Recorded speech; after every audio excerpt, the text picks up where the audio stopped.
Hello student, इस video में हम क्लास 8 के चैप्टर नंबर 3 एक्सरसाइज 3.3 को कवर करेंगे।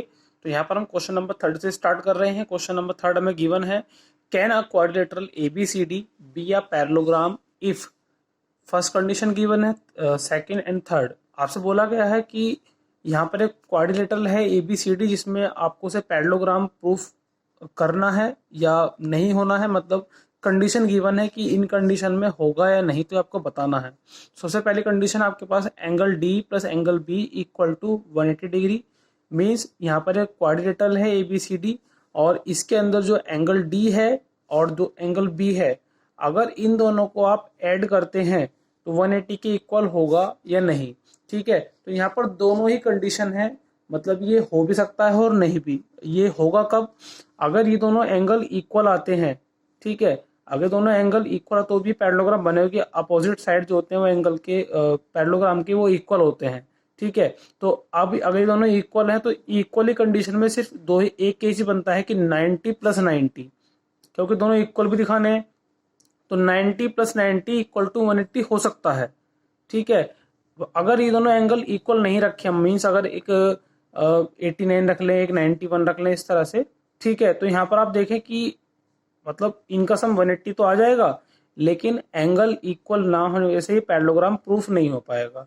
ठीक है, तो इस कंडीशन में इसको आप नो ही लिखें, क्योंकि ये होगा नहीं। अगर ये होगा तो 90 प्लस 90 ही होगा, तो ही केस हो सकता है। तो दोनों ही कंडीशन है, हो भी सकता है और नहीं भी। ठीक है, सेकंड उसके बाद A B equal to D C equal to 8 centimetre. अभी जो ए बी है और डी सी है दोनों ही 8 सेंटीमीटर की हैं। ठीक है, और ये सही भी है कि भाई अपोजिट साइड जो होती है पैरेललोग्राम की वो इक्वल होती हैं। ठीक है, ये तो एक कंडीशन तो सेटिस्फाई होती है। आप कह रहे हैं कि जो ए डी है वो 4 सेंटीमीटर है और जो बी सी है वो 4.4 सेंटीमीटर है। देखिए यहाँ पर दोनों ही अपोजिट साइड ये भी इक्वल होनी चाहिए, बट यहाँ पर ये इक्वल नहीं है।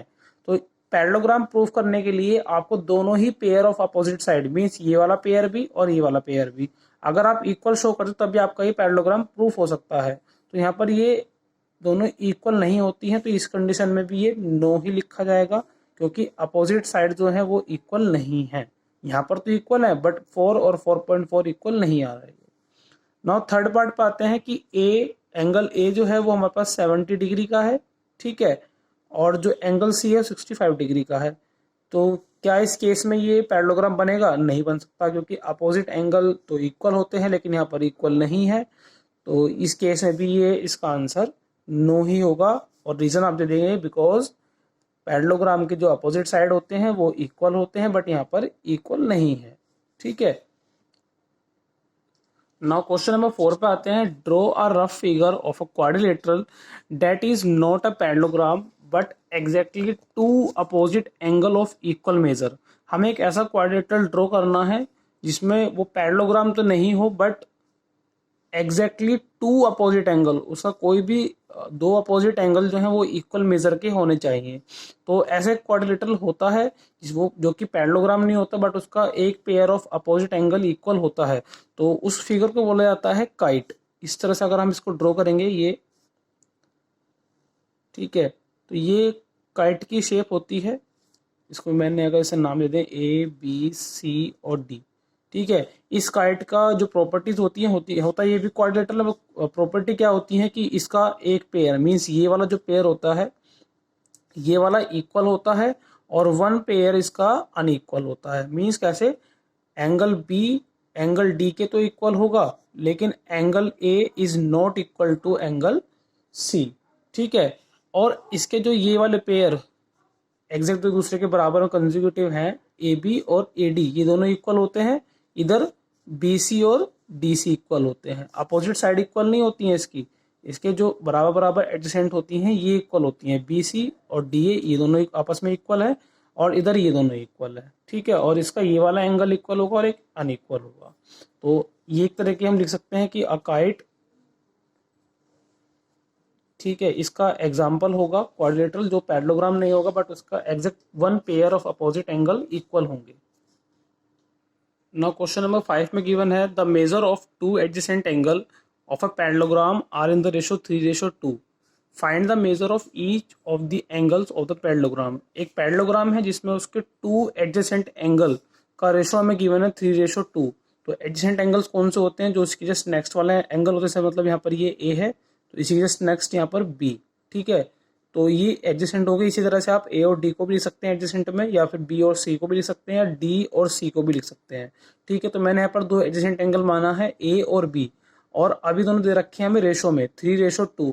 आप कोई भी चीज़ अगर हमें रेशो में गिवन होती है उसको हम एक्स में मान लेते हैं, मतलब 3x और 2x। तो हमने एंगल ए को माना है यहाँ पर जो रेशो है उसका 3x। ठीक है, एंगल बी है उसको माना है हमने 2x। ठीक है, नाउ अब क्वेश्चन के अकॉर्डिंग दोनों ही एंगल जो है वो एडजेसेंट है, तो हमने एक प्रॉपर्टी पढ़ी है पैरेललोग्राम की, तो उसके जो एडजेसेंट एंगल होते हैं दे आर सप्लीमेंट्री। सप्लीमेंट्री मतलब उनका जो सम होता है वो 180 के इक्वल होता है। तो लिखेंगे हम यहाँ पर angle A plus angle B equal to 180 degree, because adjacent angle है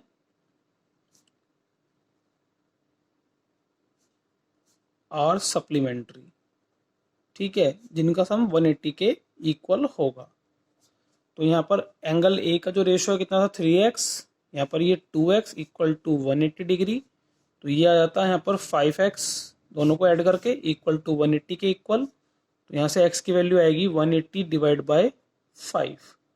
तो 5 3 जा 15 और 5 6 जा 30, तो 36 डिग्री आता है x की वैल्यू।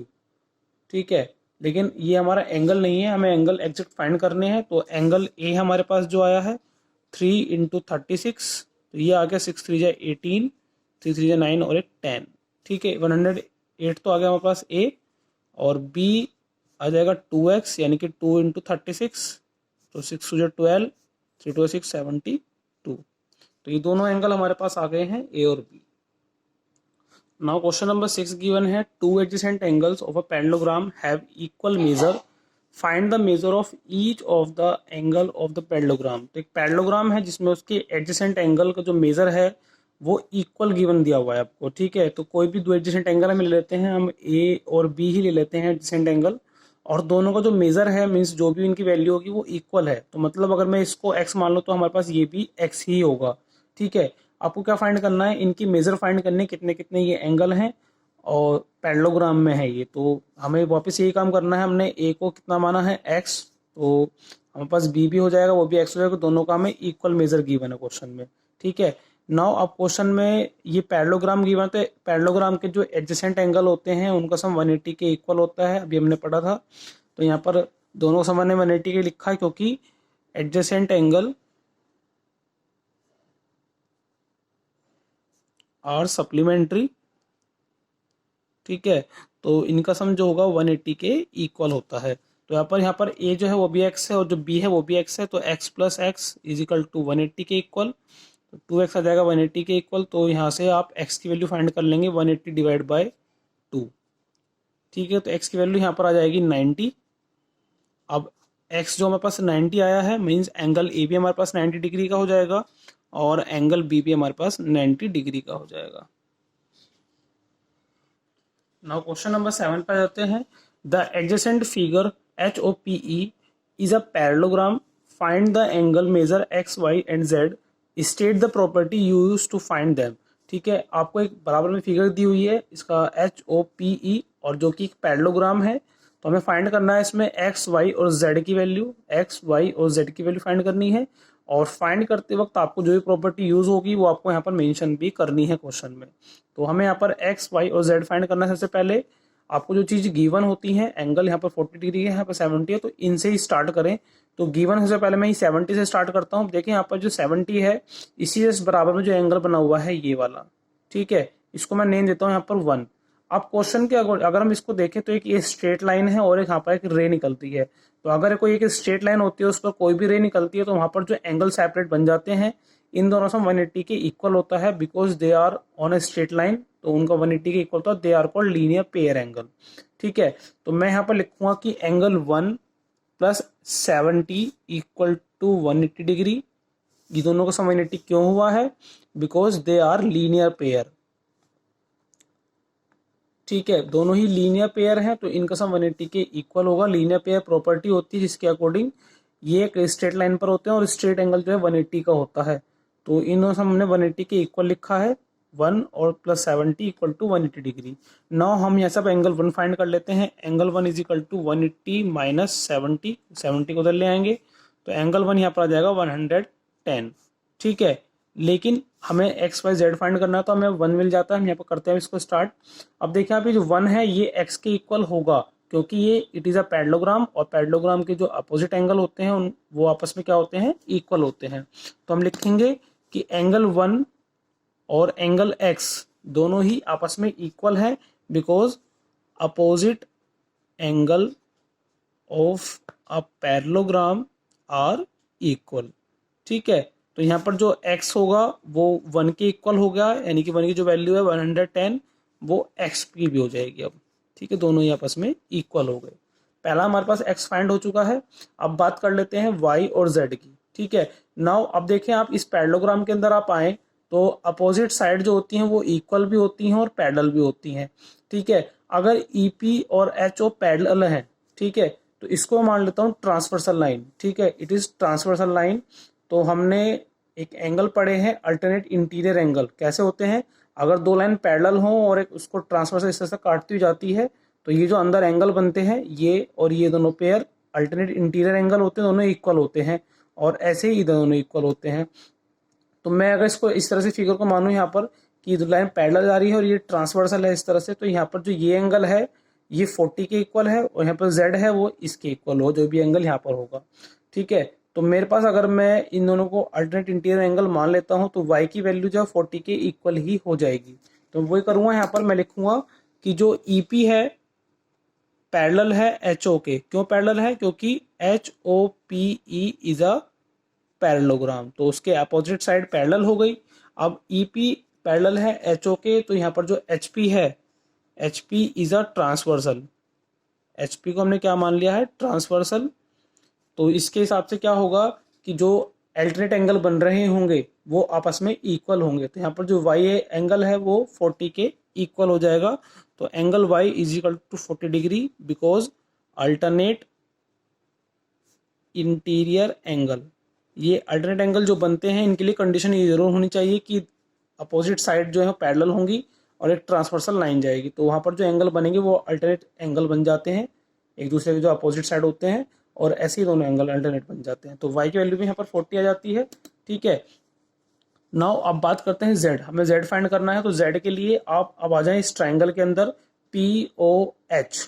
ठीक है, इस ट्राइंगल में अगर आप जाएंगे तो यहाँ पर आपको y की वैल्यू भी पता है, एंगल 1 की वैल्यू भी पता है, और प्लस z और इक्वल टू 180 के लिखेंगे तो यहाँ पर z की वैल्यू भी निकल कर आ जाएगी क्योंकि they are in a triangle, और एक ट्राइंगल के तीनों एंगल सम 180 के इक्वल होता है एंगल सम प्रॉपर्टी से। तो हम वही लिखेंगे कि इन ट्राइंगल HOP, ठीक है, HOP ट्राइंगल के अंदर आप देखेंगे कि Z plus angle 1 plus angle Y तीनों सम 180 के इक्वल होगा because angle sum property of triangle. ठीक है, तो यहाँ पर Z की वैल्यू फाइंड करनी है, उसको आप एज इट इज छोड़ देंगे, प्लस एंगल 1 अभी हमने फाइंड किया था ऊपर 110, प्लस Y की वैल्यू फाइंड किया अभी 40 इक्वल टू 180 डिग्री। तो Z यहाँ पर आएगा 150 इक्वल टू 180 डिग्री। तो Z की वैल्यू हो जाएगी 180 माइनस 150 इज इक्वल टू 30। ठीक है, तो हमने Y की वैल्यू फाइंड कर ली है। ठीक है, Z की वैल्यू फाइंड की है अभी, और X की वैल्यू हम पहले फाइंड कर चुके हैं। तो हमारे यहाँ पर क्वेश्चन ये कंप्लीट होता है। तो इसी साथ हमारे एक्सरसाइज 3.3 क्वेश्चन नंबर 7 तक कंप्लीट होते हैं। नाउ नेक्स्ट वीडियो का वेट करेंगे नेक्स्ट क्वेश्चन के लिए।